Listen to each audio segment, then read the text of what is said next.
Hi friends, అందరికీ నమస్కారం అండి. ఇప్పుడే అందిన వార్త రాష్ట్ర ప్రభుత్వ ఉద్యోగులకు సంబంధించి నేడు తాజా సమాచారం. వీడియోలో వచ్చేసి 2 నుంచి 3 అప్డేట్స్ అయితే రావడం జరిగిందనమాట. వివరాలు ఏంటనేది కూడా వీడియోలో తెలుసుకుందామండి.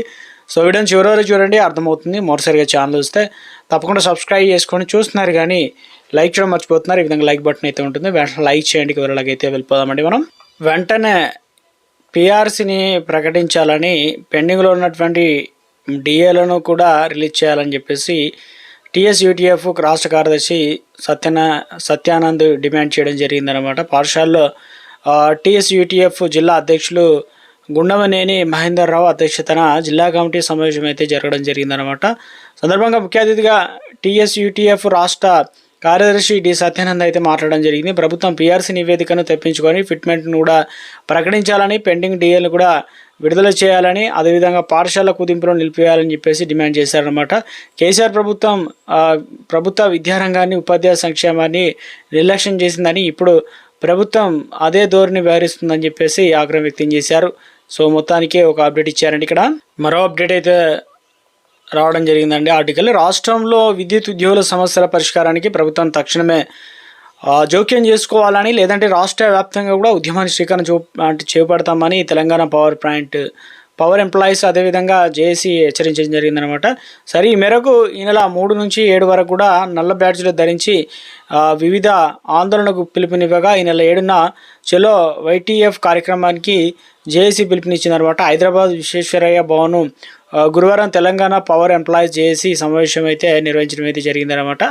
సో ఈ మేరకు ముఖ్యంగా ఉద్యోగులకు సంబంధించి నేటి నుంచి 6 వరకు నల్ల బడ్జెట్తో నిరసన, 2026 సంబంధించినటువంటి పిఆర్సీని కమిటీని ఏర్పాటు అదేవిధంగా చేయాలని డిమాండ్ చేయడం జరిగిందనమాట. విద్యుత్ సంస్థలో 5,000 ఖాళీలను భర్తీ చేయాలని, వెంటనే విద్యుత్ ఉద్యోగుల సమస్యల పరిష్కారానికి ముఖ్యమంత్రి అదేవిధంగా ఉప ముఖ్యమంత్రి చర్యలు తీసుకోవాలని చెప్పేసి కోరుతున్నారన్నమాట. సో మొత్తానికి తమకు రావాల్సినటువంటి పెండింగ్ బకాయిలు ఏవైతే ఉన్నాయో అవన్నీ కూడా వెంటనే నెరవేర్చాలనే విధంగా. సో అదేవిధంగా ఖాళీ ఉన్న 5,000 ఉద్యోగాలు సాధారణ బదిలీలను మే నెల నుంచి జూన్ మధ్య చేపట్టాలని, ఆర్టిజన్లకు సమస్యలు పరిష్కరించనున్నారు. తక్షణమే ముఖ్యమంత్రి రేవంత్ రెడ్డి, డిప్యూటీ సీఎం బట్టి విక్రమార్క, ఇంధన శాఖ special chief secretary Naveel Mittal తక్షణమే జోక్యం చేసుకోవాలని చెప్పేసి సమస్యలు పరిష్కరించాలన్నారనమాట. ఈ నెల 7వ తేదీన తదుపరి కార్యాచరణ అయితే ప్రకటిస్తామని తెలియడం జరిగిందనమాట. ఉద్యోగులకు సంబంధించి మరో అప్డేట్ వచ్చిందనమాట. 275 మంది టీచర్లకు షోకాజ్ నోటీసులు అన్నమాట. ఎఫ్ఆర్ఎస్ హాజరు పైన నిర్లక్ష్యమే కారణం అని చెప్తున్నారన్నమాట. సో వీరందరికీ నోటీసులు అయితే జారీ చేశారు. కాంట్రాక్ట్ పోస్టుల నియామకం పైన వివాదం అన్నమాట. యూనివర్సిటీ పరిధిలో జరుగుతున్నటువంటి పలు అంశాలపైన కూడా సీఎంఓ దర్యాప్తునకు ఆదేశాలు జారీ చేశారు. జేఎన్టీహెచ్ కాంట్రాక్ట్ అధ్యాపకుల పోస్టులకు ఇటీవల నోటిఫికేషన్ అయితే ఇవ్వడం జరిగింది.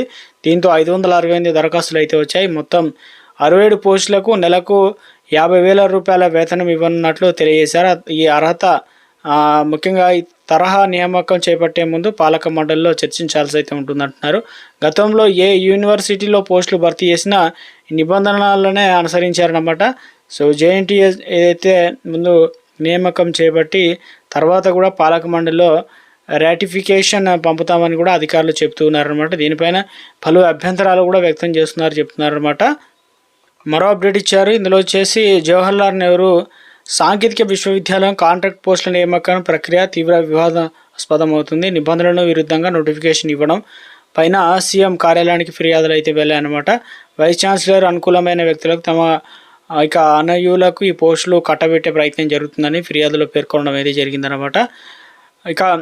200 కోట్ల పైన డిఎస్పీ భీమారెడ్డి అక్రమ ఆస్తుల విలువ, ఇది ఆదాయానికి మించిన ఆస్తుల కేసులో నమోదనమాట.